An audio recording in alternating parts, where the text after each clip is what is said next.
साथियों नमस्कार। हम आपको नित्य रोज नई नई जानकारियों को देने का प्रयास करते हैं। उसको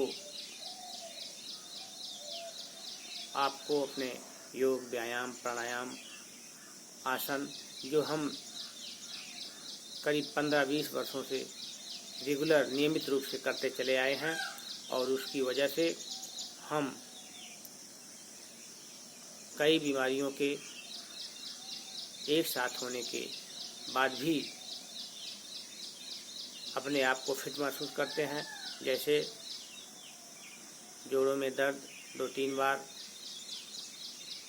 घुटनों में चोट लग गई थी, इसकी वजह से जोड़ों घुटनों में दर्द है, गठिया सा महसूस होता है।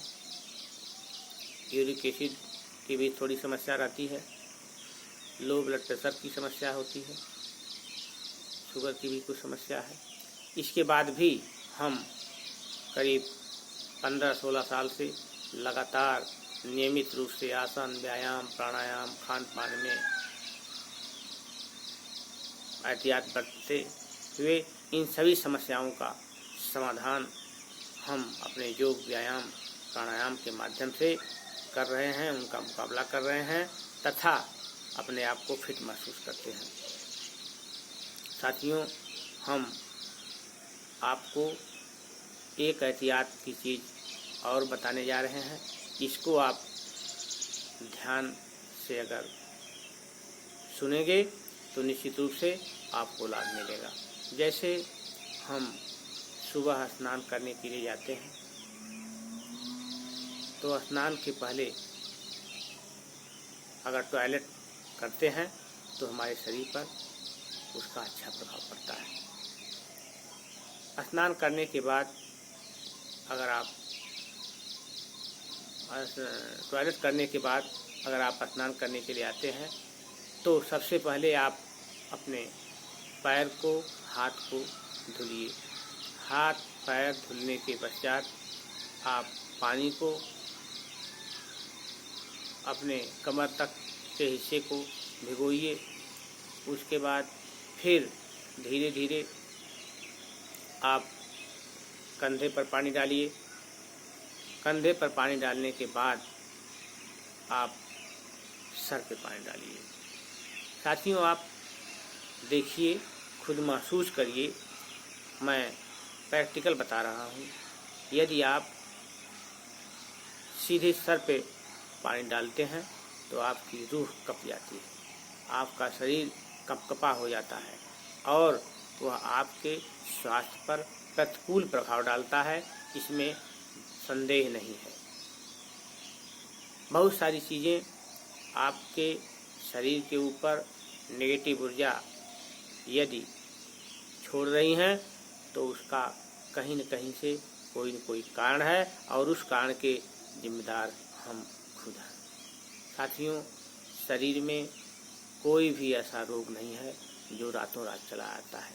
चाहे शुगर हो, ब्लड प्रेशर हो, हार्ट हो, दमा हो, गठिया हो, साटिका हो, कोई भी ऐसा रोग नहीं है जो हमको एकाएक हो जाता है।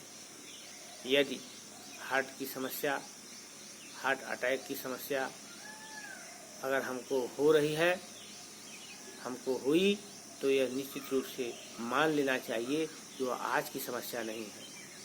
वह हमारे शरीर में किसी न किसी संतुलन की कमी की वजह से, शारीरिक इम्बैलेंस की कमी से, शारीरिक असंतुलन की वजह से वह हमको पहले से रही है और धीरे धीरे अपने प्रभाव में जब ली है तो हमारे ऊपर आक्रमण के रूप में उसका प्रभाव हुआ है। इसी तरह से शुगर है।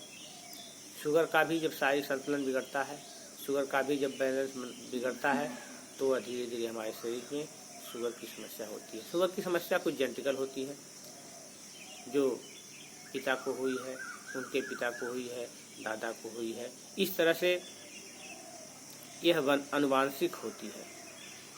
उसके साथ ही साथ आपके खान पान में अनियमितता की वजह से भी यह होती है तथा एक और इसका कारण है, जो मुख्य कारण है, मानसिक तनाव, टेंशन। तो अगर आप योग, व्यायाम, प्राणायाम प्रतिदिन करेंगे तो आप अवसाद से, आप टेंशन से, आप मानसिक तनाव से निश्चित रूप से दूर रहेंगे। यदि आपके पास कोई टेंशन नहीं है, कोई तनाव नहीं है, चेहरा आपका हंसमुख है, चित्त प्रसन्न है, मन शांत है, तो आप बहुत सारे रोगों का समाधान आप खुद हैं। कभी भी चिंता नहीं करनी। सपोज करिए कि आपने किसी चीज़ को लेकर के मानसिक तनाव पैदा कर दिया। यदि आप की असमय मृत्यु हो गई तो फिर आपने अपने परिवार को क्या दिया? आपने अपने परिवार को एक और परेशानी दे दिया। इसलिए हर समस्याओं का समाधान आप ढूंढिए, हर समस्याओं का समाधान आप करिए, खुश रहिए, प्रसन्नचित्त रहिए और यह मान के चलिए कि हम इस दुनिया में कुछ लेके नहीं आए हैं और इस दुनिया से हम जाएंगे तो कुछ लेके नहीं जाएंगे। यह धरती, ये जमीन, ये सारी चीज़ें यहीं पड़ी की पड़ी रह जाएंगी और हम एक दिन चले जाएंगे। तो फिर किस चीज़ का टेंशन, किस चीज़ के लिए परेशानी? जो हो रहा है वो होने दीजिए। श्री कृष्ण ने गीता में कहा था, जो कुछ हो रहा है वो अच्छा हो रहा है, जो कुछ हुआ वो अभी अच्छा हुआ और जो भी कुछ होगा वो अभी अच्छा होगा। इसलिए खुश रहिए, प्रसन्न रहिए और मानसिक टेंशन, मानसिक तनाव, मानसिक उलझन मत पैदा करिए, मत अपने पास रखिए, उसको छोड़ दीजिए, उसको जाने दीजिए। और यदि आप ऐसा करते हैं तो निश्चित रूप से आप स्वस्थ रहेंगे, प्रसन्नचित्त रहेंगे। योग, व्यायाम, प्राणायाम का सहारा लीजिए। सुबह सुबह गुनगुना पानी पीजिए, शौचालय को तब जाइए, उसके बाद चाय के रूप में आप जो भी कुछ इस्तेमाल करिए। इसको हम अगली वीडियो में बताएंगे। अगर ये अच्छी लगे तो इसको लाइक करिए, शेयर करिए। बहुत बहुत धन्यवाद। जय हिंद।